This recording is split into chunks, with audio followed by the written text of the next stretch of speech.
O Senhor esteja convosco. Ele está no meio de nós. Proclamação do Evangelho de Jesus Cristo segundo Mateus. Glória a vós, Senhor. Naquele tempo, Pedro aproximou-se de Jesus e perguntou: Senhor, quantas vezes devemos perdoar se meu irmão pecar contra mim? Até 7 vezes? Jesus respondeu: Não te digo até 7 vezes, mas 70 vezes 7.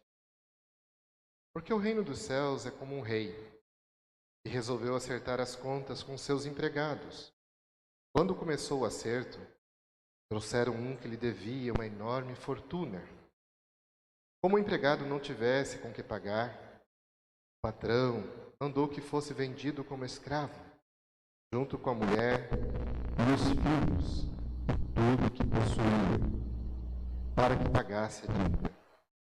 O empregado, porém, caiu aos pés do patrão e prostrado suplicava: Dá-me um prazo, e eu te pagarei tudo. Diante disso, o patrão teve compaixão, soltou o empregado e perdoou-lhe a dívida. Ao sair dali, aquele empregado encontrou um dos seus companheiros que lhe devia apenas 100 moedas. Ele o agarrou e começou a sufocá-lo, dizendo: Paga o que me deves.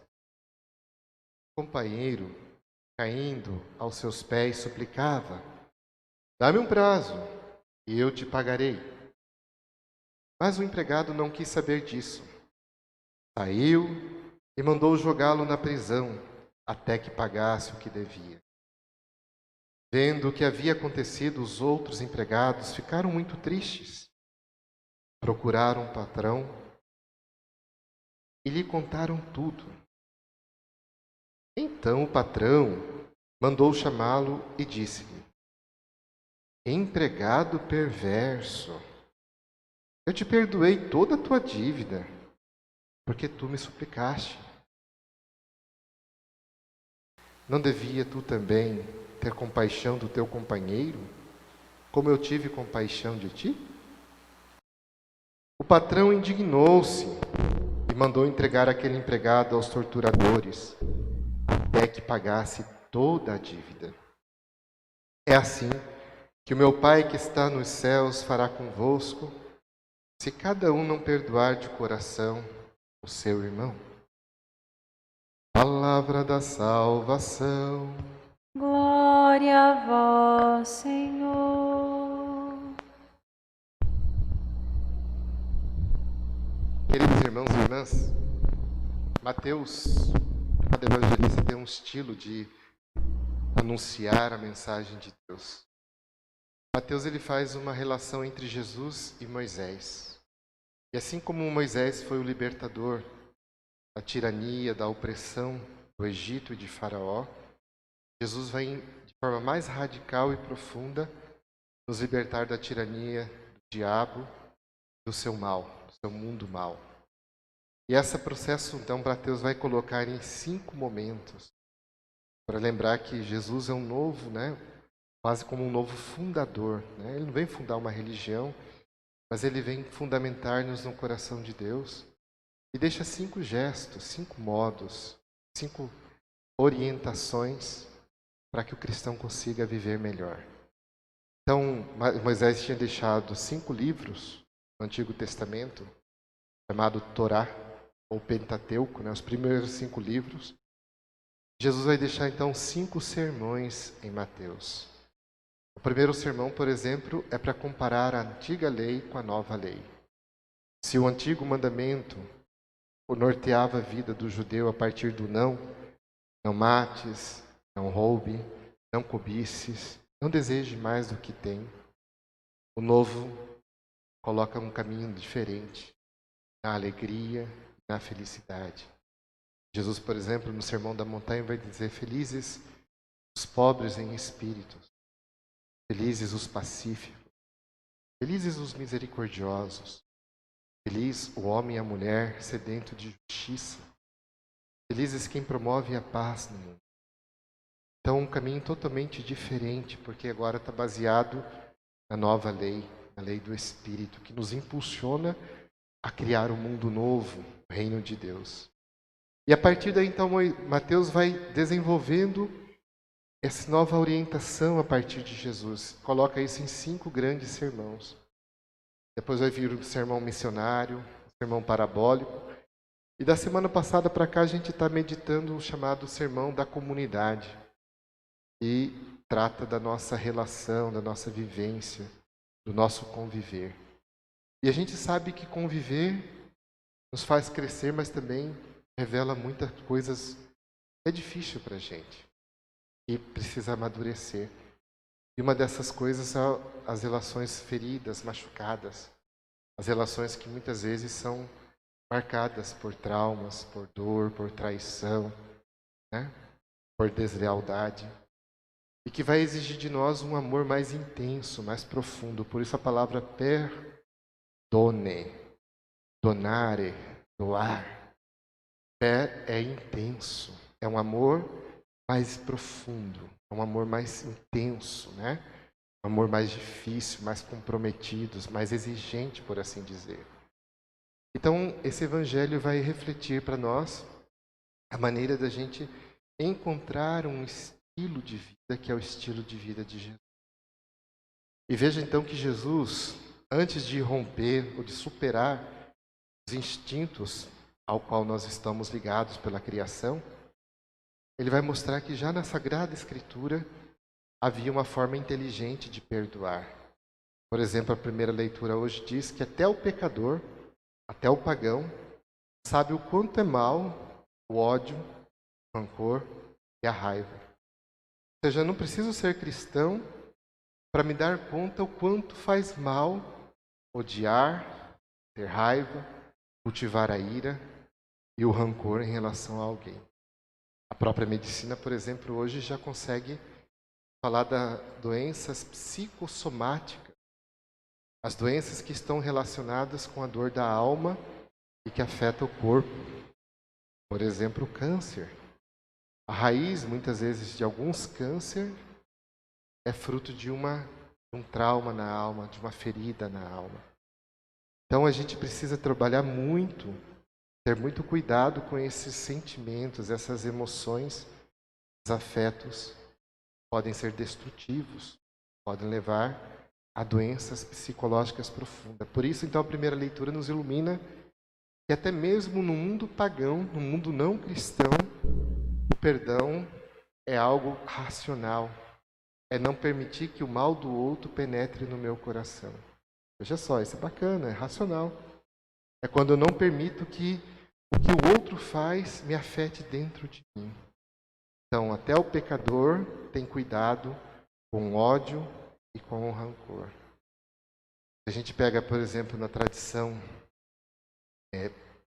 artística, né, literária, aquele grande poeta chamado Shakespeare, escreveu Romeu e Julieta.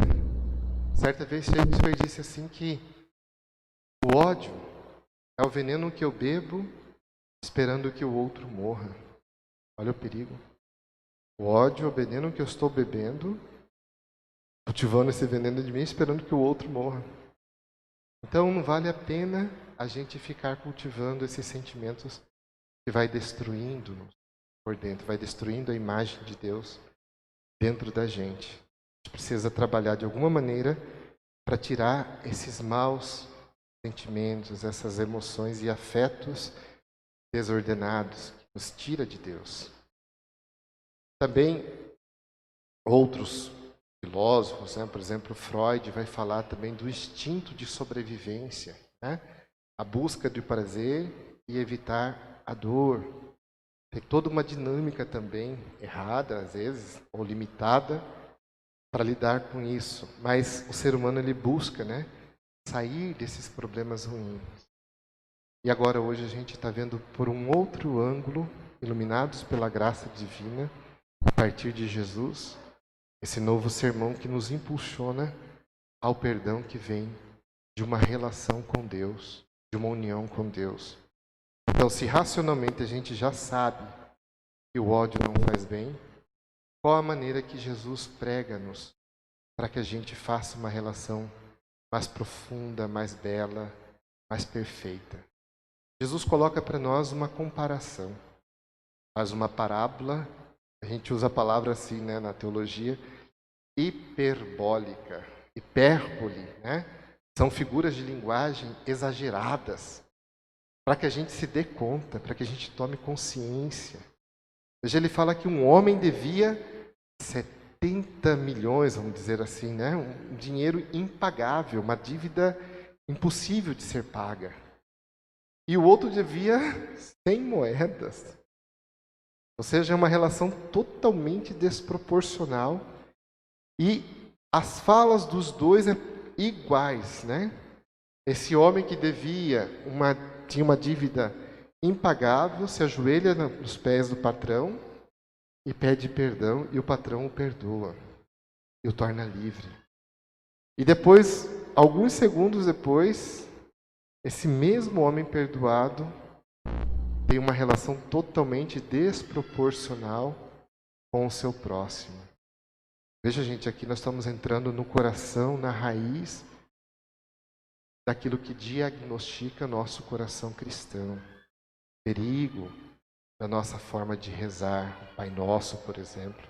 Perdoa-nos a dívida como nós perdoamos aqueles que nos devem. Perdoa-nos as feridas, assim como nós perdoamos aqueles que nos ferem. Acolhei, né? Felizes os que acolhem com misericórdia, porque serão acolhidos pelo Deus misericordioso. Essa relação de desproporção que o Evangelho nos coloca, essa hipérbole, né? Esse exagero de linguagem, é para fazer a gente perceber como é que está a qualidade da nossa experiência com Deus. Ou seja, o perdão cristão é fruto de uma relação com Deus. É a capacidade de sentir-se perdoado pelo Senhor. E por isso ela é exigente, porque ela exige você cultivar a imagem de Deus dentro de si. Perceber o outro a partir do olhar de Deus. Santo Inácio dizia muito isso, né? E na prática do perdão a gente tem que fazer uma suspensão de juízo, não julgar o outro. Entender toda forma de juízo. E aí ele diz assim, sob o olhar da eternidade, sob o olhar de Deus, né? Ou seja, olhando do ângulo de Deus, ver a realidade do irmão. Ver o irmão a partir de Deus. E aí a gente começa a cultivar uma outra forma de relação. Quando a gente vê a raiz causa o verdadeiro mal. Ou seja, a relação de Jesus aqui é para que a gente não fique mais julgando o outro pelos atos, mas pelo ser. Nós não nos reduzimos àquilo que fazemos. Nós somos muito mais pelaquilo que é a imagem de Deus em nós. Então o processo do perdão exige sempre essa capacidade da imagem de Deus em nós criar o melhor, ver o melhor, perceber o melhor. Então aí a gente começa a não mais cultivar imagens ruins. Isso aqui, gente, é aquilo que hoje os psicólogos buscam, quando eles falam de uma maturidade humano-afetiva. Para nós cristãos, isso é uma dimensão espiritual, um dom de Deus, uma graça do céu e uma vivência com Jesus. Por exemplo, o cristão não tem como não ler na sua vida aquela passagem bonita no derradeiro final de Jesus, na cruz, quando o Senhor, diante dos seus algozes que o feriam e matavam, disse: Pai, perdoa-lhes, não sabem o que fazem. Já seria grande o ato de dizer: Pai, perdoa, grande. Mas Jesus, ele dá um passo a mais para que nos ajude no caminho do perdão. Ele diz: eles não sabem o que fazem. A gente sabe que muitos comentadores ficaram aflitos diante dessa leitura. Porque é abissal quando a gente percebe que aqueles homens riam, faziam zombeterias, ridicularizavam o Senhor, ironizavam. Desça daí, tu que salvastes a tanto. Né? Se tu és filho de Deus, pede então que Deus te salve. Através dessas formas feias, Jesus supera isso dizendo: Pai, eles não sabem o que fazem.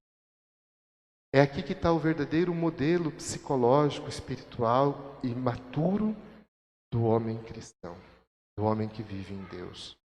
Sabemos que ainda há uma distância entre aquilo que Deus sonha e aquilo que nós somos.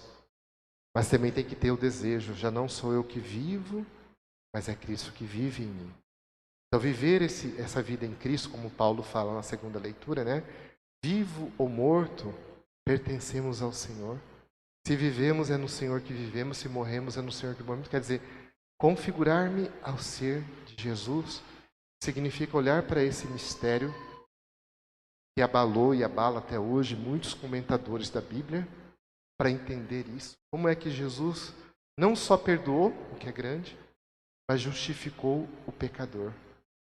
São Paulo, por exemplo, vai escrever uma carta, chamada Carta aos Romanos, que é muito difícil, quase que impenetrável, porque se você não tiver uma vivência de fé profunda, você não consegue entender o texto de Paulo.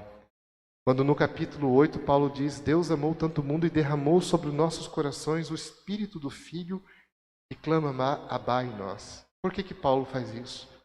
Para chegar à grande conclusão da carta, de que todos fomos justificados no amor de Deus.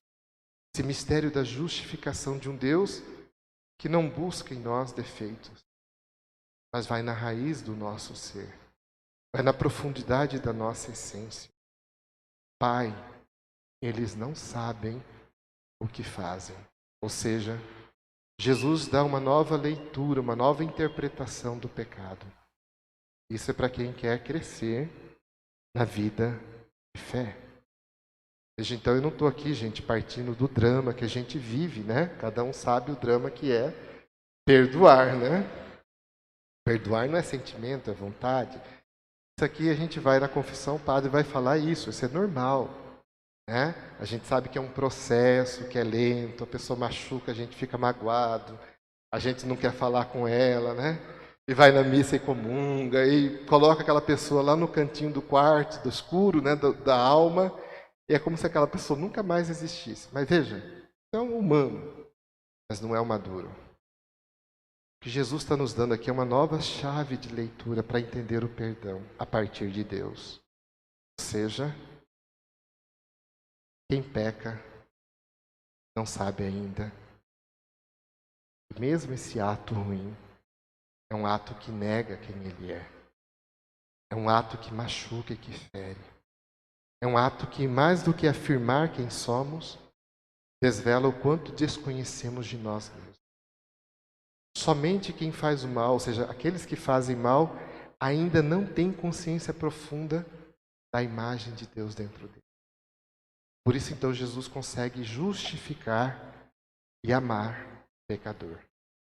Porque ele sabe que o pecado, mais do que um ato livre, é fruto de uma deformação da alma, do espírito. E é somente sob a graça do Espírito que uma pessoa impulsionada por Deus consegue perceber de outra forma aqueles que falham na vida. Ou seja, em outras palavras, só é possível perdoar quem cultiva a compaixão diária dentro de si. Por isso, então, é possível perdoar quando eu cultivo o olhar compassivo. Olha a primeira leitura. Salmo, né? Deus não fica repetindo as nossas culpas. Essa é uma forma madura de viver. Para que eu não repita o que o outro fez de mal para mim, eu preciso cultivar a compaixão. O que é compaixão? Perceber a raiz na qual o outro nasceu, o contexto no qual o outro viveu, as dificuldades pela qual o outro passa, e perceber que o ato dele é um ato da inconsciência, da ignorância, do não saber. E por isso, então, é um ato ainda fere, machuca. Mas é um ato mais do que afirmar, nega aquela pessoa o que ela deve ser. Né? Então, para quem evolui nesse caminho de Jesus, entende profundamente esse sentido do Evangelho. E aí, encontrando, né, a união mística com o Senhor, consegue então fazer da vida um estilo, do perdão, um modo de viver, né? Não é somente um ato, por isso que Jesus fala para Pedro, né? Não é 7 vezes, é 70 vezes 7, ou seja, é um ato repetido todos os dias que vai se tornando um hábito, um modo, uma virtude, uma maneira, né? Então veja que é um treino diário de cultivar a imagem do outro a partir de Deus dentro de si. E ao mesmo tempo desprender uma falsa imagem que a gente guarda da gente. Ou seja, toda relação ruim nasce de expectativas falsas que temos dos outros. Que sentido isso, padre? Muitas vezes as dificuldades nas nossas relações é porque a gente espera muito do outro. E a gente esquece que o outro é falho, é finito, é fraco. E quando eu coloco uma expectativa grande, grande vai ser a dor. Então veja que esse evangelho nos faz apreciar de outra maneira a fraqueza, a debilidade e as limitações dos irmãos e nossas. Quando eu não me iludo comigo, eu não me iludo com o outro. Quando eu sei o quanto sou capaz de maldade, eu sei quanto o outro também pode ser falho na sua forma de viver. Então, viver em Jesus é despertar para essa dimensão profunda de quem somos. Se eu sou capaz de não mais exigir tanto de mim, eu vou ser capaz de acolher o outro na sua fraqueza, na sua miséria. Tem citações que a gente fala, né? Vendo a vida dos santos, algo que me intrigava, depois você vai entendendo. Maturidade, com o tempo, né? O santo sempre diz assim, quando alguém fala, ele fala, eu sou mais pecador do que ele. Aí você fala, mas não é. Ou seja, só quem tomou consciência madura de si, sabe que é capaz de matar, que é capaz de roubar, que é capaz de trair, que é capaz de fazer mal. Enquanto a gente não tomar essa consciência, esse evangelho será impenetrável para a nossa vivência espiritual. Somente no momento que eu percebo isso, eu me abro a um perdão infinito, sou capaz de perdoar a limitação e a finitude do outro. Vamos pedir essas graças ao Senhor, vivenciar essa busca diária que nos amadurece na fé, na esperança, no verdadeiro amor. Amém. Vamos juntos então agora professar a nossa fé.